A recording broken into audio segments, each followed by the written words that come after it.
Vous avez une idée, créer quelque chose vous tente, eh bien vous êtes au bon endroit, vous écoutez la bonne radio. Bonsoir Gabriel Tapia. Bonsoir. Alors vous êtes le président de l'association Partage 3D. C'est toujours l'avenir, l'impression 3D? Ah ouais, complètement, ouais. Avec moi aussi en studio, Tessa de la rédaction de Radio Campus Paris. Bonsoir, Bonsoir. Tessa. Tu as potassé le sujet de l'impression 3D, tu as été fouiller le site internet de l'association de notre invité et tu avais des questions pour lui. Oui, donc, je suis allée fouiller, donc quand même je vais résumer. Donc vous avez créé donc la plateforme Partage 3D, c'est une plateforme qui aide les particuliers à faire leur impression 3D, leur propre impression. Donc vous leur permettez de trouver des machines 3D non loin de chez eux pour faire aboutir leur projet et vous proposez donc aux possesseurs d'imprimantes de se référencer sur votre site. Alors, bon, quand même, avant de rentrer un peu plus vivement dans le sujet, qu'est-ce que vous pouvez nous raconter la genèse de cette plateforme? Comment vous l'avez créée? Alors l'idée à la base est partie d'un projet que j'avais d'accrocher mon... Je fais du vélo en fait, et je voulais pouvoir à la fois avoir un GPS sur mon vélo et filmer, et en tout cas faire énormément de fonctionnalités en même temps sur mon vélo grâce à mon téléphone. Donc, qui permet d'avoir la vitesse, de pouvoir d'éclairer et de filmer. Et en fait, juste avec une coque imprimée en 3D, je réglais tous mes problèmes en même temps. Donc j'ai eu besoin d'imprimer cette coque et je l'ai modélisée sur mon ordinateur. Et en fait, je me suis rendu compte que personne n'était capable de me l'imprimer. Donc j'ai sonné un peu à toutes les portes. J'ai un peu forcé le passage auprès d'une école de design qui a finalement accepté de me prêter son imprimante. Et après, je me suis dit, bon, c'est quand même dommage que quand on a des projets, on ne puisse pas imprimer soi-même son plan juste parce qu'il y a un voisin à côté qui a peut-être une imprimante et que je ne le connais pas. Et parce que quoi, ça coûte trop cher une imprimante 3D? C'est trop compliqué à trouver?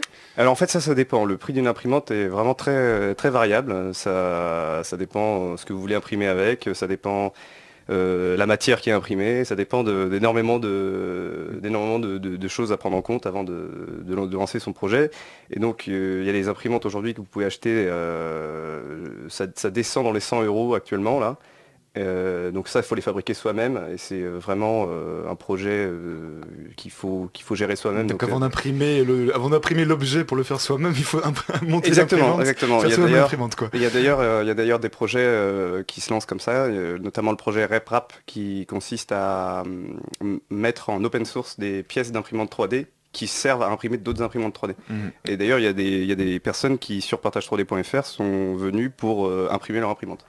Alors, moi, quand même, j'ai une question un peu basique, parce que ça peut être un peu flou quand même, ces histoires d'imprimantes 3D. Ouais, est-ce que vous pouvez nous expliquer comment ça fonctionne, une imprimante 3D? Qu'est-ce qu'il faut? Qu'est-ce que c'est? À quoi ça sert?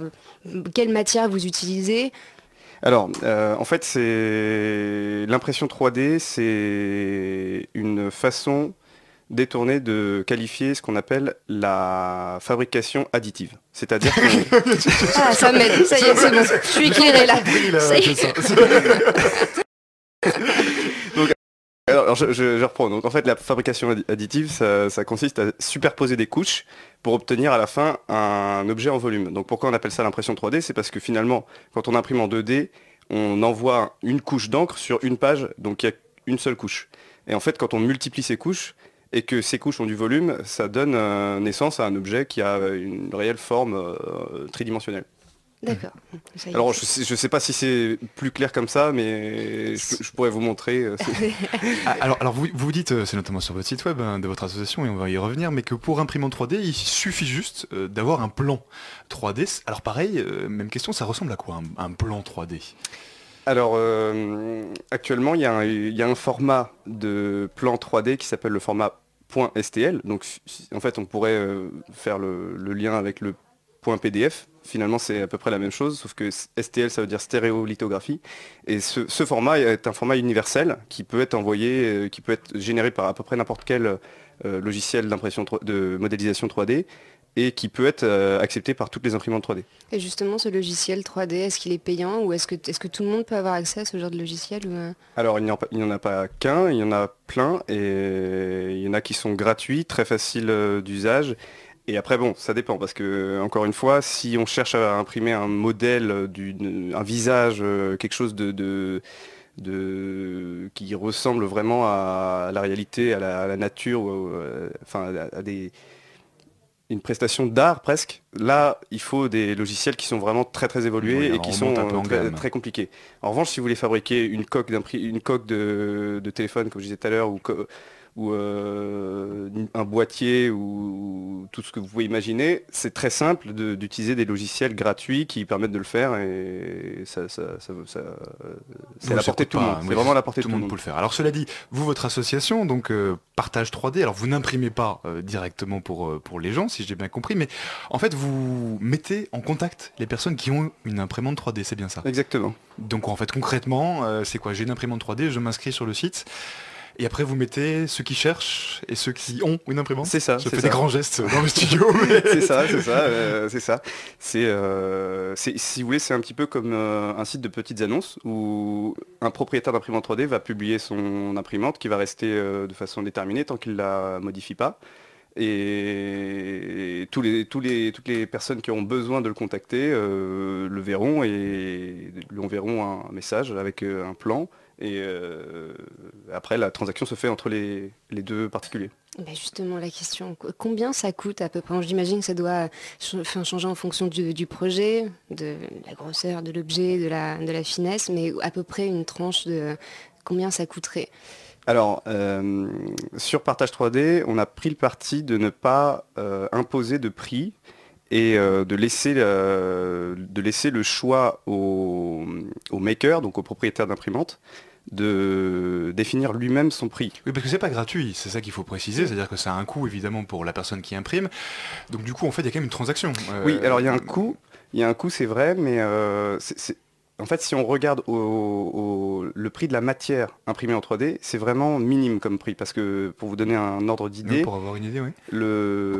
L'impression d'une coque de téléphone, donc celle que vous avez imprimée à l'époque voilà. pour le vélo. On en revient à l'histoire. Voilà, ouais, un truc tout basique comme ça coûte en matière, donc ça s'appelle de l'ABS,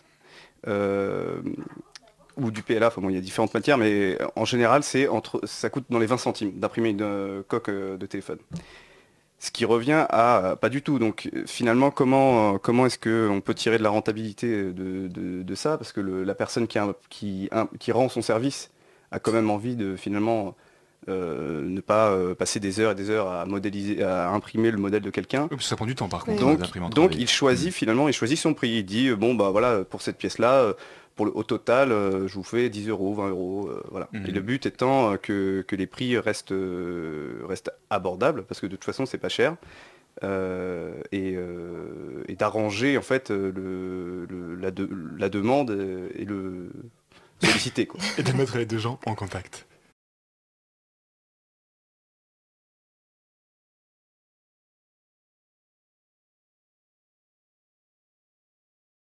La matinale de 19h sur Radio Campus Paris. On est toujours avec Gabriel Tapia de l'association Partage 3D. On parle avec lui d'impression 3D et d'échanges entre particuliers. Alors du coup, oui, on parlait donc tout à l'heure d'impression 3D. Et bien alors, moi j'ai encore une question un peu plus pragmatique. Donc j'ai vu sur votre site qu'il n'y a pas seulement l'imprimante 3D, il y a aussi le scanner 3D, la machine CNC. Mais qu'est-ce que c'est que toutes ces machines? Quelle est la différence entre tout ça? Quel processus y a-t-il dans la construction d'un objet? Alors tous ces objets, en fait, tout ce matériel, c'est ce qu'on appelle le matériel de fabrication numérique. Donc c'est tout ce qui est assisté par un ordinateur. Donc à l'origine, on part d'un plan et on l'envoie à une machine qui construit le plan qu'on a modélisé en 3D en physique. Et donc la machine CNC fait ça et la découpeuse laser fait ça, mais c'est un peu une autre façon que l'impression additive, l'impression 3D. D'accord. Donc différents processus, mais bon, on fait quand même de l'impression. Finalement, tout ça permet de construire des objets. Et donc la découpeuse laser permet de découper du bois d'une certaine forme, et ensuite on peut le plier et ça peut créer des boîtes, toutes sortes d'objets. La machine CNC va plutôt en fait prendre un bloc dans lequel on va soustraire de la matière cette fois et pas ajouter de la matière. Donc on prend un bloc et dans lequel on creuse et on génère, enfin on sculpte finalement quelque chose. Et le scanner 3D, alors ça c'est un objet qui est merveilleux parce que... c'est le top du top. On est monté en grade progressivement. En fait ça permet de reproduire un objet qui existe déjà. Donc on prend par exemple Donc là j'ai un gobelet devant moi. Voilà, le gobelet en plastique. Un gobelet, je veux le reproduire, je le mets dans mon scanner 3D. Il le scanne et après j'ai un plan et après je l'envoie à mon imprimante et je reproduis le gobelet. Et je refais un gobelet. Oui, effectivement, là on et ça peut être fait avec n'importe quoi. C'est ça qui est génial. Même ma main. Ouais, par exemple. Parce que du coup les prothèses c'est aussi une des applications une des applications potentielles de la 3D. Oui, complètement. Donc on pourrait scanner sa main gauche, lui faire un effet miroir et avoir une main droite. Mais est-ce que du coup ça a les mêmes fonctionnalités qu'une prothèse?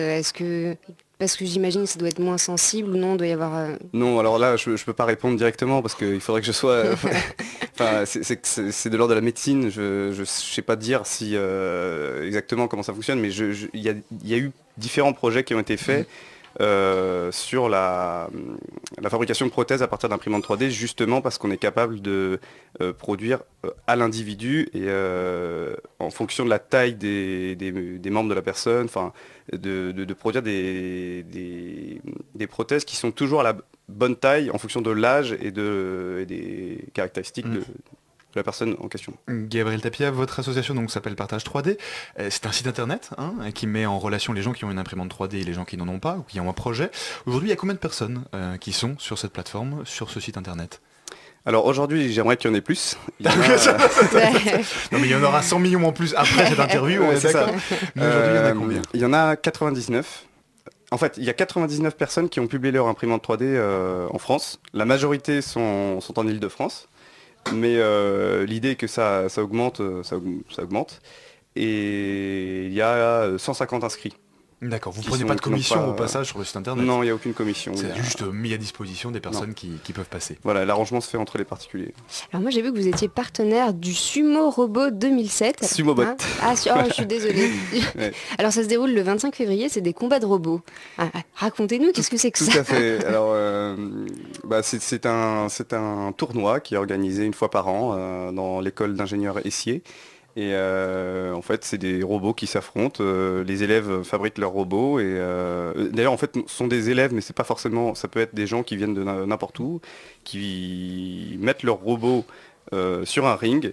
Et le but du robot est de pousser l'autre robot à l'extérieur du ring. Et en général, en fait, ces robots sont fabriqués à partir d'imprimantes 3D. Bon, il n'y a pas seulement des objets imprimés en 3D, mais ça permet généralement de fabriquer la structure et la carrosserie. Et nous sommes partenaires puisque c'est deux choses qui vont très bien ensemble, les robots et les imprimantes 3D. Et donc les gens qui fabriquent des robots peuvent avoir besoin d'imprimantes 3D inversement. Une dernière chose, Gabriel, est-ce que vous êtes un maker? On entend souvent ce terme quand on parle d'imprimante 3D. Ça, c'est quelque chose que vous revendiquez, le do it yourself, ce genre de Alors, choses. Je pense que oui, je suis un maker, étant donné que j'ai fabriqué j'ai eu différents projets où j'ai fabriqué des objets. Donc, je citais ma coque de téléphone, mais j'ai aussi fait des objets pour tenir mon ordinateur, enfin D'accord, donc vous êtes un maker et vous faisiez par vous-même un do it yourself. Je vous rappelle le nom de votre plateforme. Donc l'association s'appelle Partage 3D. C'est un site, on mettra évidemment toutes les infos sur le podcast de l'émission et ça permet aux gens d'imprimer leurs projets en 3D, en tout cas de trouver des gens qui peuvent le faire. Voilà, Merci beaucoup Gabriel Tapia d'être venu nous parler ce soir.